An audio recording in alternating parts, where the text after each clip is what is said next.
అంటే మగాడే గొప్పరా. ఎందుకంటే మగాడు ఎక్కడికి వెళ్ళినా ఎలా ఉన్నా బతికేస్తాడు. లేదా మగాడు ఏదనుకున్నా సాధించేస్తాడు. మగవాళ్ళు గొప్పవాళ్ళే, కానీ వాళ్ళని గొప్పవాళ్ళుగా తీర్చిదిద్దేది మాత్రం ఒక ఆడది. ఆడవాళ్ళు చిరునవ్వు వెనక దాచిన కన్నీటి మహాసముద్రం విలువ ఇప్పుడు నీకు చూపిస్తాను, చూడు.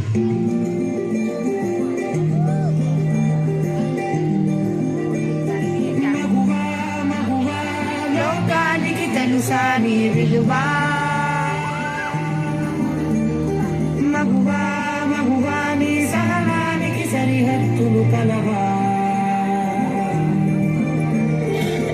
అటు ఇటు అన్నింటా నువ్వే జగమంతా, అరుగులు తీస్తావు ఇంట బయట, అనుపని రంగంతా అలనే అలవంట, వెలుగులు పూస్తావు వెళ్ళే దారంతా.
క్షణం ఆడది మీ కళ్ళ ముందు కనిపించకపోతే ఆకలితుంది. అబ్బా ఇప్పుడు ఈ బట్టలంతా ఉతికి ఇల్లంతా సదరాలా?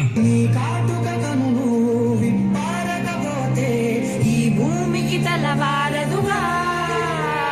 ఆ ఒక్క క్షణం ఆడవాళ్ళ విలువ తెలుస్తుంది.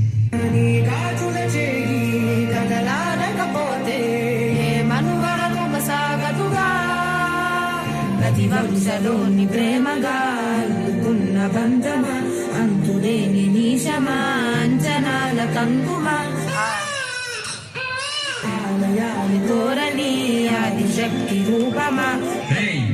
ఈసారి కూడా పనికి మళ్ళింది ఆడబిడ్డనే కంటే నా వంశం ఇక్కడతోనే ఆగిపోతుంది. ఈసారి మగబిడ్డను కనకపోతే నువ్వు వేరే పెళ్లి చేసుకుని నా వంశాన్ని నిలబెట్టాలి, అర్థమవుతుందా? ఇంటికి వారసులు జగతిలో దీపమే వెలుగునా, ప్రియమగు పాలనలో ప్రతి ఒక్క మగవాడు పసివాడేగా, ఎందరి పెదవులలో ఏ చిరునవ్వున్నా ఆ సిరి మెరుపులకు మూలం నువ్వేగా.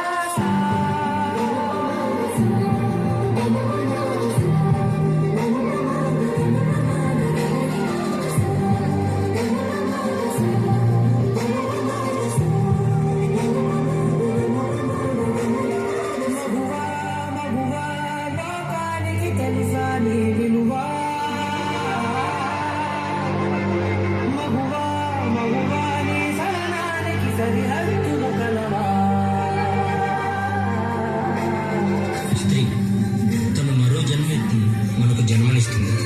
పిల్లల కోసం తను కన్న కళల్ని భవిష్యత్తుని త్యాగం చేస్తుంది. ప్రతి మగాడి విజయం వెనుక ఒక ఆడది ఉంటుంది అంటారు. వెనకలేదు, వెనకబడే ఉంది. మనం కింద పడితే అమ్మా అంటాం. అలాంటి స్త్రీని పడేస్తూనే ఉంది, అగాధాల్లోకి పడేస్తూనే ఉంది. ప్రపంచం ఎన్ని సంఖ్యలు వేసినా తన ప్రపంచంలో తాను స్వేచ్ఛగా ఎగిరే పక్షే స్త్రీ. దయచేసి పంజరంలో బంధించకండి. అవును, మగవాళ్ళు గొప్పవాళ్ళే, కానీ స్త్రీని గౌరవించడంలోనే ఆ గొప్పతనం ఉంటుంది. Please respect.